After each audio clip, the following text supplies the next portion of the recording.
Buat yang gak takut ketinggian, naik balon udara pasti jadi salah satu wishlist teman-teman nih. Nah, buat yang mau merasakan sensasi terbang di atas balon udara, gak perlu jauh-jauh terbang ke Turki deh. Komunitas Indonesia Terbang lagi mengadakan acara nih. Kita bisa merasakan naik balon udara di ibu kota. Sekarang mereka lagi menerbangkan balon udaranya di daerah Karawaci, Tangerang. Sebelumnya, mereka sudah mengadakan event ini di Bandung, Banyuwangi, dan Tasik. Dan sekarang giliran warga Jabodetabek nih yang ngerasain sensasi terbang. Harganya hanya ratusan ribu per orang. Tapi jangan samain kayak di Kapadokia yang terbang bebas ya. Balon udara ini terbang hanya sampai ketinggian 40 meter, setara dengan gedung 13 lantai. Dengan tali pengaman yang dijaga oleh petugas, inilah yang membuat balon udara tetap pada ketentuan tinggi. Jadwal penerbangannya hanya 3 sesi dalam sehari. Sesi pertama jam 5 subuh sampai jam 9 pagi. Ini adalah waktu terbaik karena bisa mendapatkan pemandangan matahari terbit. Sayangnya siang nggak ada jadwal terbang. Lanjut sesi kedua jam 3 sore. Dan sesi ketiga jam 7 malam. Sesi sore, waktu terbaik dapat pemandangan sunset. Sejauh mata memandang, gak kalah cakep sama Kapadokia, Besti. Soalnya kita bisa melihat city view. Persiapan sampai envelope mengembang butuh waktu sekitar 30 menit, tergantung angin dan suhu udara. Setelah envelope digelar, dikembangkan menggunakan blower dulu. Kuncinya harus dalam keadaan cold inflation. Sudah mengembang sampai 60 derajat, baru bisa ditembak menggunakan burner. Total tinggi balon udara ini sekitar 60 meter, sedangkan berat keseluruhannya sekitar 350 kg. Kapasitas bebannya mampu mengangkut sampai 800 kg. Petugas yang menerbangkan balon udara bukan sembarangan orang loh. Ada 4 pilot yang semuanya punya lisensi pilot dan sertifikasi balon udara. Mereka mendapat ilmu dari instruktur asal Belgia loh. Gak setiap saat balon udara bisa diterbangkan. Pilot harus melihat situasi dan kondisi. Kalau ada angin besar, apalagi hujan, so pasti gak bisa terbang. Mau terbang lagi?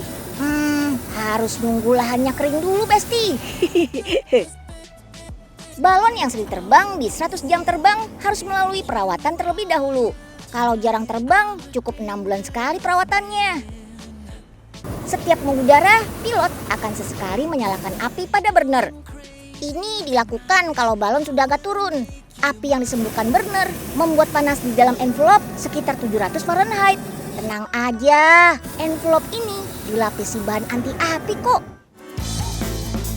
Oke deh, Unyil kasih bocoran ya. Yang seru bukan cuma saat naiknya, tapi ketika sesi sudah selesai, penumpang diperbolehkan masuk ke dalam envelope ketika sedang dikempiskan. Wah, jarang-jarang nih dapat kesempatan emas. Foto-foto di dalam envelope balon udara. Supaya mengudara dengan aman, balon udara dibuat bukan asal jahit doang. Yuk tengok pembuatannya di kota Igualada, Spanyol. Balon pada umumnya menggunakan bahan karet. Balon udara pun sama, tapi ada campuran plastiknya juga. Kedua bahan ini membuat balon udara tahan gesek, tahan aus, tahan bahan kimia ringan, dan stabil pada suhu panas maupun dingin. Keranjang yang bakal dibuat berkapasitas 2-24 orang. Ada keranjang yang dibuat dengan kursi beserta tali pengamannya. Bahan keranjang ini terbuat dari rotan ringan dan kuat. Rotan direndam 1 jam terlebih dahulu supaya lentur dan mudah dibentuk. Biar lebih kokoh, rangkanya dicampurkan dengan besi juga supaya kuat diterpa angin.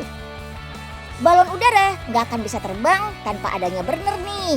Perannya penting banget buat manasin udara dalam envelope. Terbuat dari aluminium biar kuat dan tahan panas. Jumlah penggunaan burner tergantung kebutuhan. Kalau muatannya ringan dengan kecepatan rendah butuh 1 burner saja.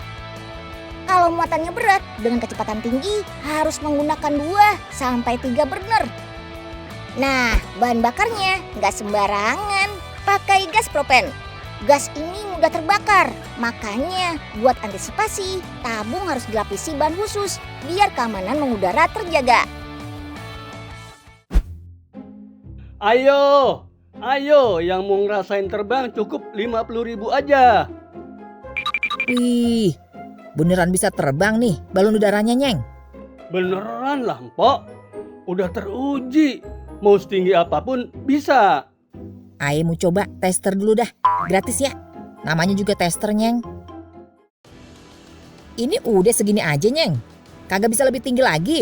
Kan gratis, Mpok. Ya terbangnya segitu doang. Ya elah, ayo bayar dah nih. Nah, gini kan enak. Yuk, gas, Pok. Nyeng, kagak bisa lebih tinggi lagi apa ini? Mau lebih tinggi, bayaran lagi, Mpok. Ya udah, ntar ayo bayar lagi 10 kali lipat. Sekarang terbangin aye yang tinggi, Nyeng. Asik, siap, Mpok. Pucung gabus, Nyeng. Ngapa jadi nyangkut begini sih? Ya ilah, turunin aja, Nyeng.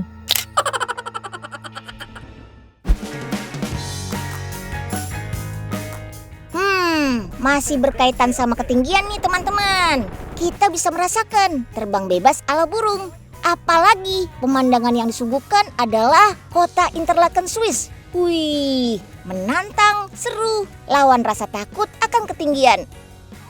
Selain sarana olahraga, paragliding juga sebagai wisata populer untuk menikmati indahnya pegunungan dan danau di Switzerland. Nah, kalau semua perlengkapan sudah disiapkan, mulai dari helm, parasut, dan harness, sekarang saatnya take off deh. Untuk take off, kita tinggal ikuti arahan pilot aja tuh. Ada 2 jenis teknik take off, arah depan dan mundur. Faktor terpenting dari kedua teknik itu yaitu kecepatan angin dan arah angin. Teknik take off ke depan harus dilakukan saat sayap di belakang sejajar dengan arah angin. Saat mulai take off, pastikan sayap benar-benar terpusat di atas, terus lari ke arah angin. Sedangkan teknik take off terbalik, posisi sayapnya berada di depan pilot. Saat terangkat, pilot bisa mengendalikannya dengan baik meski dalam keadaan angin kencang. Buat yang ingin mencoba terbang tandem di sini, teman-teman harus merogoh kocek jutaan rupiah. Wow banget, Besti. Dijamin bakal dapat pengalaman luar biasa. Bukan cuma sekedar hobi atau rekreasi aja. Di Indonesia, para layang ini ada festivalnya juga loh. Cheese lovers, yuhu, merapat. Parmesan jadi jenis keju yang paling dikenal. Asalnya dari negara Italia, tepatnya di daerah Parma. Tapi kok parmesan yang ini bisa muncul api kayak gitu sih? Cara masak pasta unik yang lagi dibuat dalam cekungan parmesan itu namanya pasta carbonara special beef. Pecinta olahan susu dan pasta wajib coba. Mau merasakan sensasi dimasakin sama chef asal Italianya langsung? Ini bukan di Italia kok, melainkan di Jakarta. Lokasi restoran ini ada di daerah Kemang. Kui, anak Jaksel merapat. Resto ini menu best of the bestnya adalah pizza. Dari pizza biasa berbentuk bundar dengan taburan topping beef, jamur, serta black olive, sampai yang bentuk dan topping unik juga ada. Chefnya asal Italia loh, makanya buat adonan pizzanya dengan teknik melemparkannya ke udara dengan gerakan memutar untuk menguleni adonan. Ini cara terbaik untuk melebarkan adonan dan mempertahankan kelembapan adonan juga. Pizza memang berasal dari Italia, tapi di Indonesia jenis pizza yang populer adalah pizza Amerika. Keduanya punya perbedaan. Dari segi adonan, pizza Italia lebih tipis dan bertekstur renyah. Olesan saus tomatnya juga beda. Pizza Italia memasak saus tomatnya sendiri, sedangkan pizza Amerika pakai saus tomat instan. Satu lagi nih yang menjadikan rasa dan aroma pizza di restoran Italia ini sangat otentik. karena dipanggang menggunakan tungku tradisional dengan menggunakan kayu bakar dan sekam padi. Nah, kalau ini pizza anti mainstream nih. Pizza yang dibentuk seperti roti isi ini namanya calzone Vesuvio. Adonan pizzanya sama, bedanya setelah ditaburi topping, adonan dilipat dua, jadi mirip roti isi. Pizza yang disajikan dalam mangkuk besar ini isinya pasta dengan campuran aneka seafood seperti udang, cumi, dan kerang hijau. Sebutannya pasta linguine marinara. Pengunjung datang ke restoran ini selain ingin mencicipi pizzanya, ya ini nih, mau cobain pasta carbonara berbalut keju parmesan meleleh. Beuh, mantap! Pertama, kejunya dibakar terlebih dahulu supaya bagian dalamnya meleleh. Lalu, masukkan pasta carbonara yang sudah matang.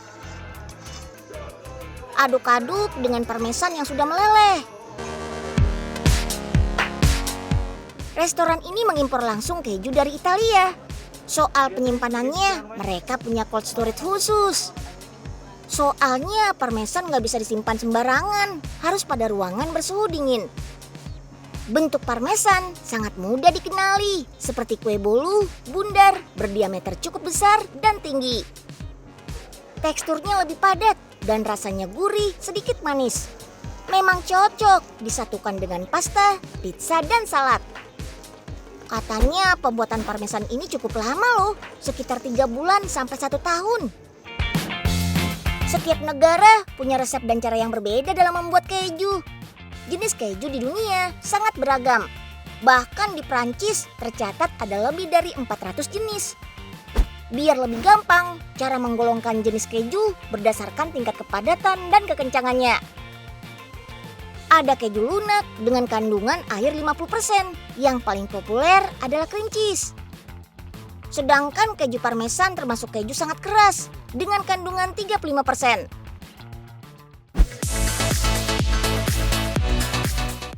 Serupa tapi tak sama, berbentuk bulat besar seperti kue bolu. Yang ini jenis keju Gouda, asalnya dari negara Belanda. Kalau keju ini termasuk keju keras dengan kandungan air 35% sampai 40%. Hampir mirip mozzarella, keju ini bisa meleleh juga. Di pabrik satu ini, Gouda diproduksi dengan ramuan paprika, jinten, dan jamur truffle. Keju Gouda bisa jadi pilihan lebih aman untuk penderita intoleran laktosa. Karena kandungan karbohidrat keju ini sangat kecil, tapi tetap memberikan asupan kalsium. Kebanyakan keju kan terbuat dari olahan susu sapi. Nah, khusus keju termahal di dunia terbuat dari olahan kedelai Balkan. Namanya keju pule. Harganya fantastis, $1.700 Amerika Serikat atau 24 juta per 450 gram. Wah, beli keju berasa beli motor ya, Besti. Penyeng gak lapar apa? Cuma makan keju doang. Enggak dong, Den. Biar kayak orang bule, siapa tahu jadi pinter ngomong bahasa Inggris. Unyil mau minta tolong nih, Pak. Jagain dagangan Unyil ya, Pak. Jangan sampai dimakan kucing loh, Pak. Siap, Den. Hah? Loh, kok dagangan Unyil udah semua? Aduh, Penyeng. Pak, Penyeng, bangun dong, Pak. Aduh, dagangan Unyil kemana semua? Wah, Aduh, Den Unyil. Ganggu aja nih. Lagi ngimpi di Italia nih. loh, katanya kenyang makan keju doang. Tapi dagangan Unyil jangan dilahap semua dong, Pak.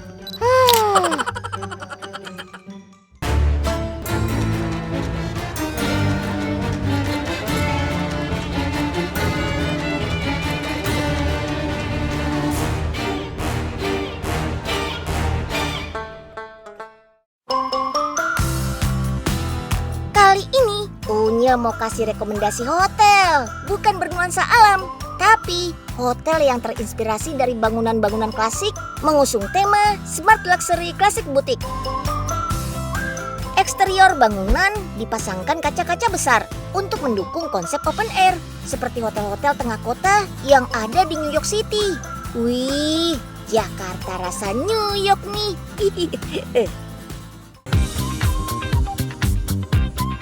Nah, ini dia yang paling diburu. Soalnya ikonik dan spot instagramable.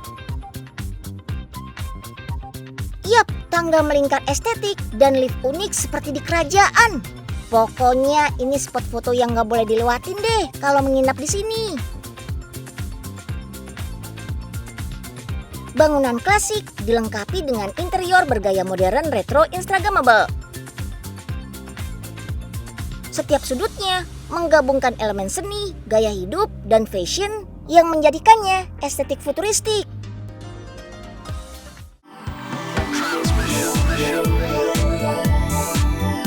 Di lantai 5, kita bisa menemukan tipe kamar mezanin, 2 lantai cukup luas.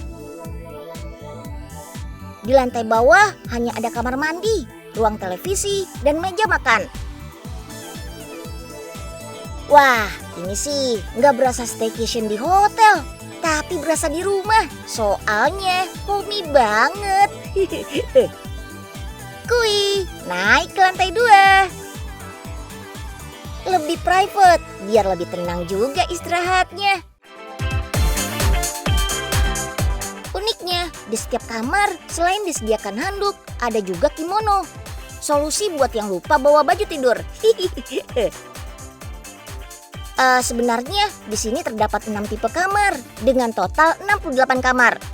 Di mana setiap tipe kamar ada sentuhan seni pada interiornya yang merupakan hasil kolaborasi dengan seniman lokal. Seperti bed cover, perlengkapan kamar mandi, dan dinding. Tone warna tembok memberikan kesan cerah. Bagian lantai dipasang vinil coklat tua. Dan kamar mandi yang dikelilingi keramik hijau biru memberikan kesan fresh dan hangat. Semuanya serba klasik, bukan karena hotel tua ya. Hotel ini masih berumur sekitar 5 tahun kok. Baru mulai beroperasi pada 2017. Dari segi lokasi, hotel ini termasuk strategis ya. Soalnya cari makan gampang banget. Tapi buat tim mageran, hotel ini menyediakan restoran di lantai 1. Suasananya sih memang kebarat-baratan, tapi menu makanannya gak cuma western food aja kok. Buat yang gak bisa lepas sama masakan Nusantara, di sini juga ada menu tradisional. Menu bestsellernya ada meat and mozza pizza, dirty crispy duck, dan iga bakar. Masakan Nusantaranya ada dirty crispy duck, dihidangkan dengan potongan bebek, urap, dan nasi jeruk dengan bumbu base genep atau base gede.